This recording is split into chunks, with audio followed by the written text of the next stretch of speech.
তো everyone welcome back to my another blog. আশা করছি তোমরা সবাই ভালো আছো আর আমরাও ভালো আছি। তো আমি আহমেদাবাদ থেকে গেছিলাম শ্বশুরবাড়িতে কিছুদিন থাকার পরে যাচ্ছি এখন বাপের বাড়িতে, কারণ অনেকটা দিন বলতে পারো 1 বছর পরে, কারণ গুগল যখন হয়েছিল ওর গুগল কি 4 মাস, তখনই আমি বাপের বাড়ি থেকে চলে আসছিলাম শ্বশুরবাড়ি থেকে গেছিলাম আহমেদাবাদে, আর আহমেদাবাদ থেকে এখনই আসছি 6-7 মাস পরে বাড়ি।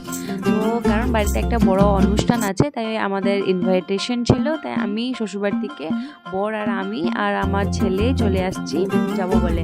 তো এখানে ট্রেন নিয়েছি, ট্রেনে চেপে পড়েছি। আর এখানে দেখতে পাচ্ছ ট্রেনটা ভীষণ নতুন ছিল, হয়তো দেখতে খুব একটা দারুণ লাগছিল। তারপরে ফ্রেশ হয়ে গেছি, গোগুলকে খাওয়ানো হয়ে গেছে। আর কারণ ও যে পর্যন্ত ঘুমাচ্ছে না সে পর্যন্ত আমি কোনোটাই কিছু করতে পারবো না, আমি খেতে পারবো না আর কি।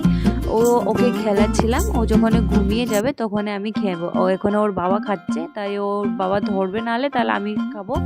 আর এখন দেখো বাড়ি থেকে এনেছিলাম কিছু মিষ্টি আর কিছু খাবার জিনিস, যেহেতু ভেজ পোলাও এনেছিলাম, কারণ ট্রেনে না বেশি খাওয়াটা ভাল লাগে না। আর এই এসিওয়ালি ট্রেনে কিছু খেতে আসেই না, লোকাল ট্রেনে আমাকে এই জন্যই ভালো লাগে, কারণ ওখানে খুব বেশি খাবার জিনিস ভ্যারাইটি আসে, আর এখানে কোনো ভ্যারাইটি আসে না। তো খাওয়া দাওয়ার করার পরে আমি একটু ভাবছিলাম ঘুমিয়ে যাব, কিন্তু এই ছোট সোনার সাথে একদমই ঘুমা যাবে না।